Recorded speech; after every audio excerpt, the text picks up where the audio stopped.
You know, when the Supreme Court upheld Obamacare, the first words out of my mouth were, I still think it's unconstitutional.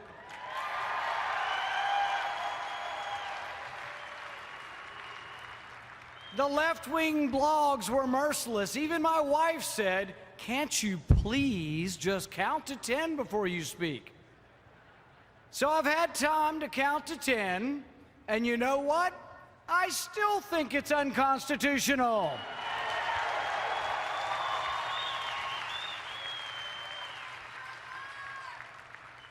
Do you think Justice Scalia and Justice Thomas have changed their mind? I think if James Madison himself, the father of the Constitution, were here today, he would agree with me. The whole damn thing is still unconstitutional.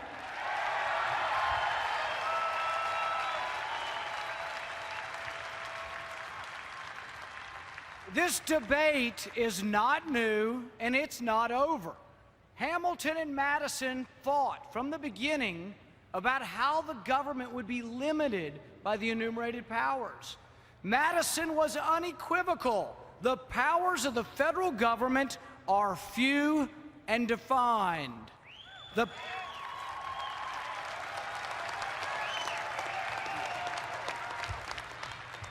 power to tax and spend is restricted by the enumerated powers. So how do we fix this travesty of justice? There's only one option left. We have to have a new president.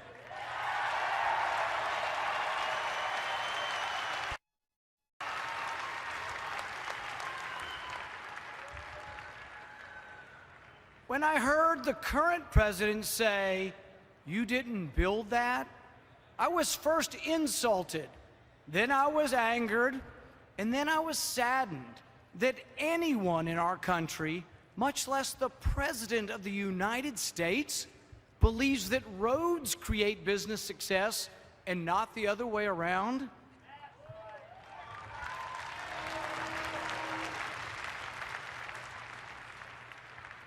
Anyone who so fundamentally misunderstands American greatness is uniquely unqualified to lead this great nation.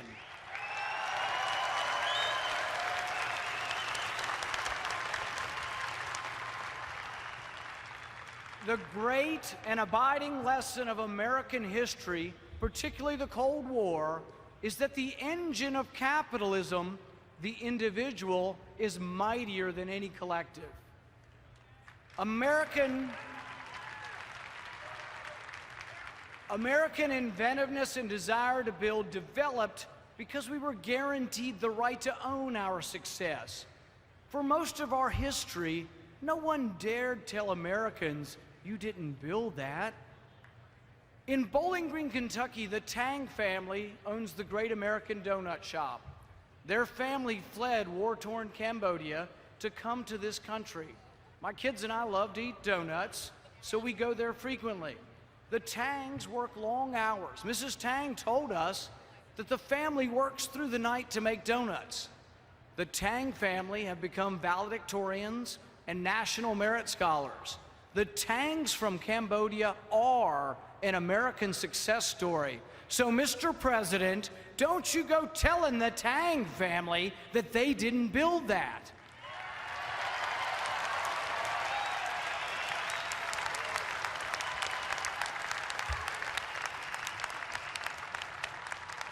When you say they didn't build it, you insult each and every American who ever got up at the crack of dawn.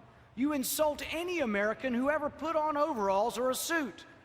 You insult any American who ever studied late into the night to become a doctor or a lawyer. You insult the dishwasher, the cook, the waitress. You insult anyone who has ever dragged themselves out of bed to strive for something better for themselves and their children. My great-grandfather, like many, came to this country in search of the American dream. No sooner had he stepped off the boat than his father died. He arrived in Pittsburgh as a teenager with nothing, not a penny. He found the American dream. Not great wealth, but a bit of property in a new land that gave him hope for his children. In America, as opposed to the old country, success was based on merit. Probably America's greatest asset was that for the first time, success was not based on who you were, but what you did.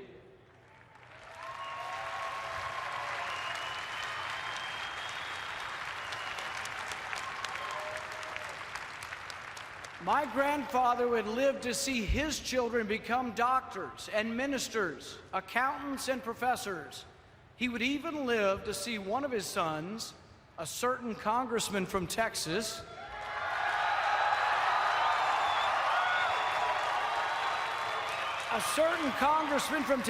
run for the presidency of the United States.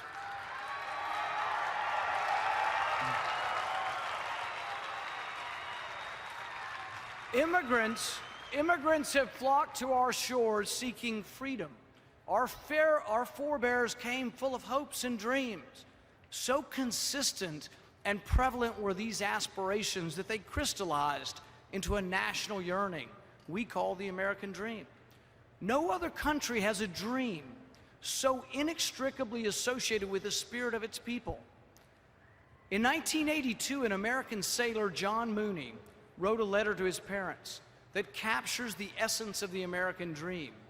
He wrote, "Dear Mom and Dad, today we spotted a boat in the water and we rendered assistance. We picked up 65 Vietnamese refugees. As they approached the ship, they were all waving and trying as best they could to say, 'Hello, American sailor. Hello, freedom man.' It's hard to see a boat full of people like that and not get a lump somewhere between chin and belly button. And it really makes one proud and glad to be an American. It reminds us of all what America has been, a place a man or a woman can come to for freedom." Hung and Tuan Trin are brothers and friends of mine. They came to America on one of those leaky boats. They were attacked at sea by pirates. Their family's wealth was stolen. Tuan spent a year on a South Pacific island, existing on a cup of rice and water, until he was allowed to come to America. Now both of these men and their family are proud Americans. Hung owns his own business, and Tuan manages a large company. They are the American dream. So, Mr. President, don't go telling the Tring family you didn't build that.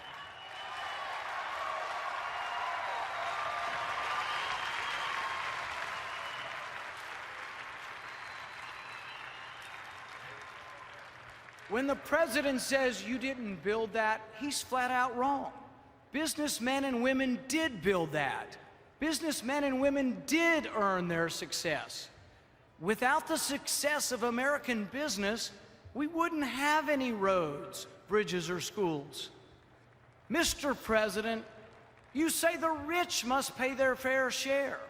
But when you seek to punish the rich, the jobs that are lost are those of the poor and the middle class.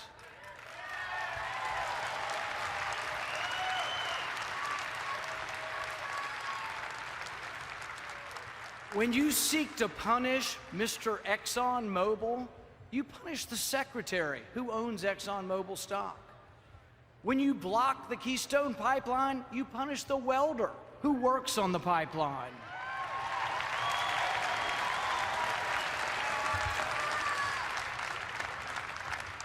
Our nation faces a crisis. America wavers. Unfortunately, we are one of a select group of countries whose debt now equals their gross domestic product. The Republic of Washington and Jefferson is now in danger of becoming the democracy of debt and despair. Our great nation is coming apart at the seams, and the president just seems to point fingers and blame others. President Obama's administration will add nearly $6 trillion to our national debt in just one term. And I'm hoping it's just one term.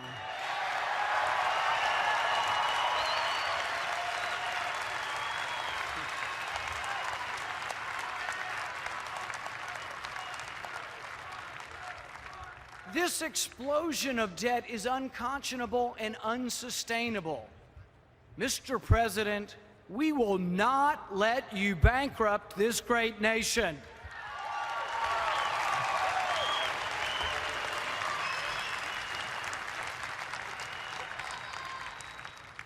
Republicans and Democrats alike, though, must slay their sacred cows. Republicans must acknowledge that not every dollar spent on the military is necessary or well spent.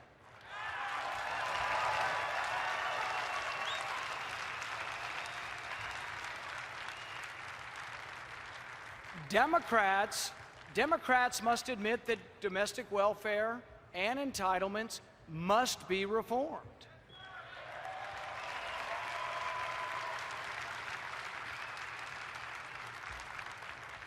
Republicans and Democrats must replace fear with confidence. Confidence that no terrorist and no country will ever conquer us if we remain steadfast to the principles of our founding documents.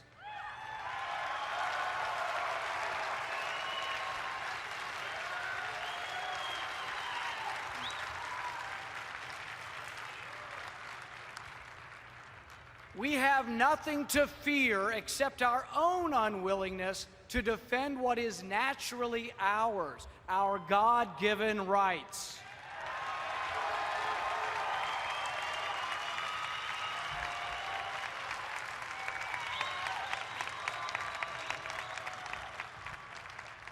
We have nothing to fear that should cause us to forget or relinquish our rights as free men and women.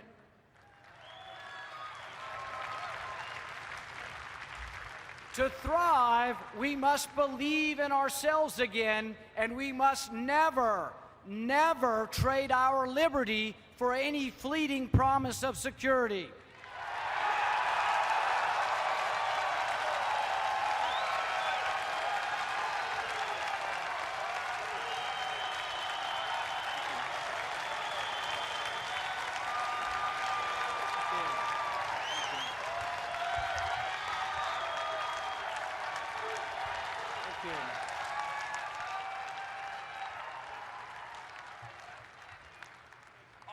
Author Paul Kenger writes of a brisk evening in a small town in Illinois. Returning home from a basketball game at the YMCA, an 11-year-old boy is stunned by the sight of his father, sprawled out in the snow on the front porch. He was drunk, his son would later remember, dead to the world, crucified. The dad's hair was soaked with melted snow, matted against his reddened face. The boy stood over his father for a minute or two.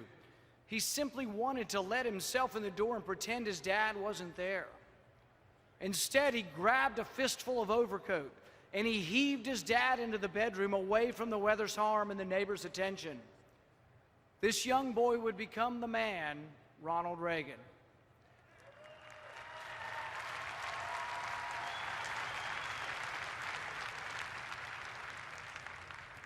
The man we know as Ronald Reagan, whose sunny optimism and charisma shined so brightly that it cured the malaise of the late 70s. A confidence that beamed so broadly that it pulled us through a serious recession. And a faith that tugged so happily at the hearts of all that a generation of Democrats became Republicans.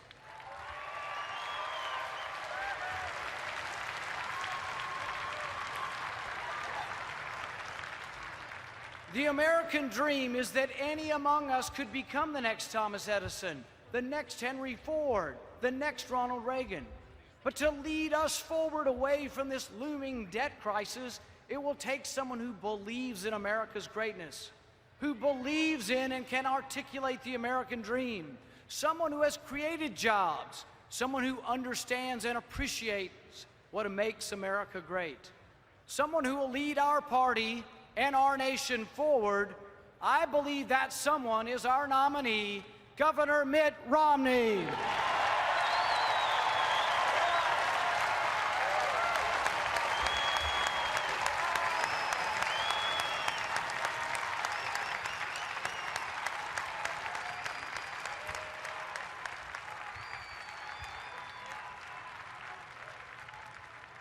As Reagan said, our freedom is never more than a generation away from extinction. If our freedom is taken, the American dream will wither and die. To lead, we must transform the coldness of austerity into the warm, vibrant embrace of prosperity. To overcome the current crisis, we must appreciate and applaud American success. We must step forward unabashedly and proclaim, "You did build that. You earned that. You worked hard. You studied. You labored. You did build that."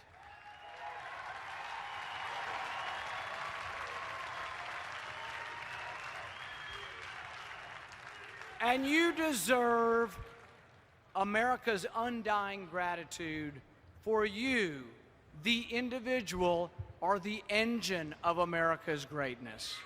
Thank you.